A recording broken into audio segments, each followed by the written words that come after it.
Fala pessoal, no vídeo de hoje nós vamos continuar a nossa análise a respeito de temas de repercussão geral do Supremo Tribunal Federal. E dessa vez a gente vai ver o tema 1282, que ele envolve o direito tributário, mais especificamente as taxas. Aqui o STF ele vai analisar se é possível ou não a cobrança de taxas para as atividades desempenhadas pelos corpos de bombeiros. Como a gente sabe, o fato gerador das taxas são os serviços públicos específicos e divisíveis, ou seja, aqueles serviços que o Estado presta e que você consegue mensurar quanto que cada contribuinte teve de benefício. Vamos fazer aqui uma distinção. Por exemplo, o serviço de iluminação pública, os postes que estão em uma determinada cidade.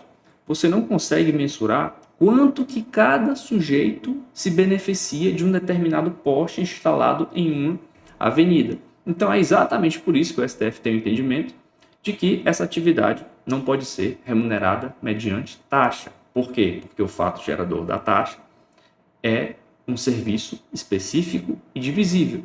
Então, essas atividades que são gerais, elas, via de regra, devem ser remuneradas por meio de impostos. Nesse caso aqui da iluminação pública, teve até uma emenda constitucional e hoje em dia ela é remunerada por meio de uma contribuição, que é a contribuição de iluminação pública, COSIP.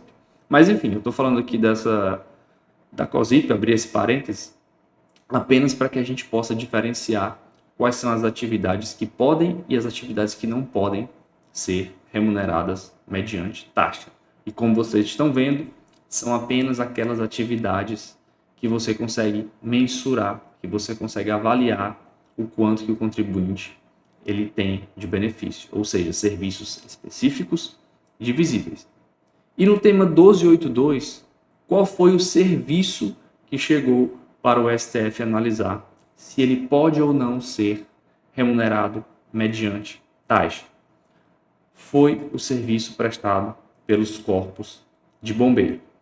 E o que foi que o Supremo Tribunal Federal entendeu? Vamos ver aqui. Pessoal, ao analisar o tema 1282, que trata justamente das taxas cobradas pelas atividades desempenhadas pelos corpos de bombeiros, o STF analisou se é possível a cobrança de taxas a respeito de prevenção e combate a incêndios, busca, salvamento e resgate.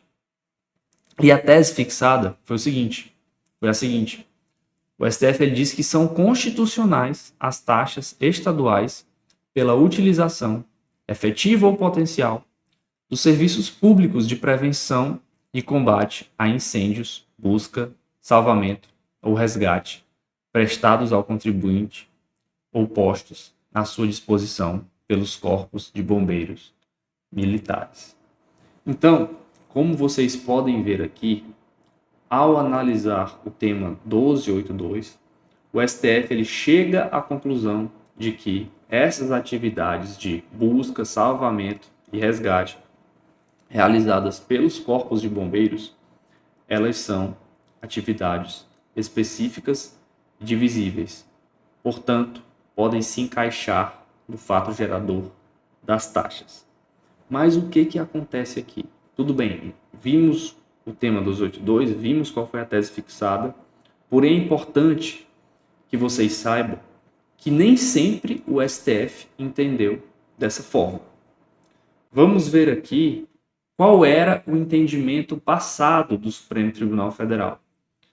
O Supremo Tribunal Federal, quando ele foi julgar a ADI 4411, ele entendeu, até o ministro relator, Marco Aurélio, na época, ele salientou que a jurisprudência do Supremo considera que o combate a incêndios é serviço público geral e indivisível, ou seja, se é um serviço geral e indivisível, por via de consequência, ele não vai se encaixar no fato gerador das taxas. Portanto, vai ter que ser cobrado por meio de impostos.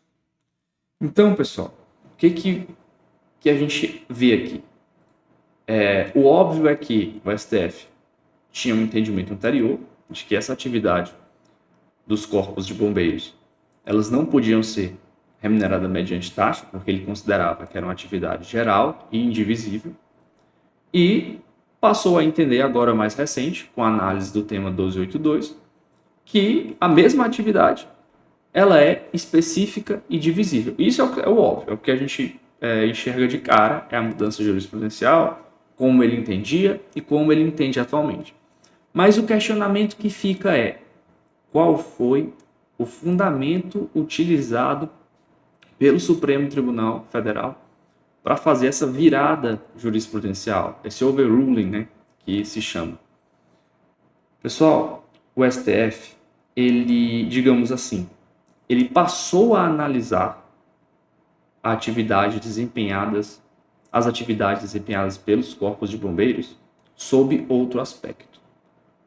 Ao julgar a ADI 4411, o entendimento passado do STF, ele analisava mais especificamente a atividade de segurança pública. Ele enxergava apenas esse perfil de segurança pública dos corpos de bombeiros, que realmente é uma instituição que está entre as instituições da segurança pública. Então, analisando sob esse aspecto, realmente você não tem como quantificar que a segurança pública é um serviço que deve ser prestado a todos. Então, não se encaixaria na especificidade, na divisibilidade necessária para que você possa cobrar uma taxa, para que você encaixe esse serviço no fato gerador de uma taxa.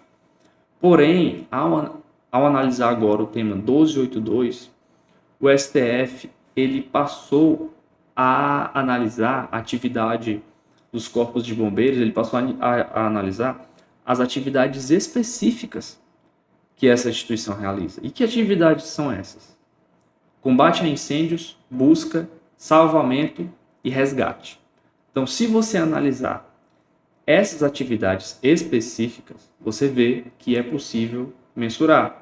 Um salvamento, você vai ver que uma pessoa específica foi salva. Uma busca, uma pessoa específica foi encontrada. Um combate a um incêndio, se for um incêndio em um apartamento, você consegue mensurar quem foi e qual foi e quantificar a prestação desse serviço. Então, o STF passou a analisar sob essa ótica. E foi justamente por conta dessa mudança de olhar para a atividade que o STF acabou realizando essa virada jurisprudencial, essa mudança de entendimento. Então, lembre-se, atualmente, o que prevalece perante o Supremo Tribunal Federal é que as atividades desempenhadas pelos corpos de bombeiros, elas podem sim ser remuneradas mediante taxa. Então, pessoal, o tema 1282 é isso que a gente tem para apresentar. Se vocês quiserem aprofundar a discussão, acrescentar mais alguma coisa, podem colocar nos comentários, se inscrevam no canal, curtam, compartilhem esse vídeo e incentiva a gente estar analisando outros julgados, outros temas de repercussão geral e poder esmiuçar aqui para vocês e trazer essas comparações, mudança de entendimento, que é muito importante que a gente sempre se mantenha atualizado. Não só quem estuda para a prova, mas qualquer profissional do direito no seu dia a dia. Então, obrigado e até a próxima.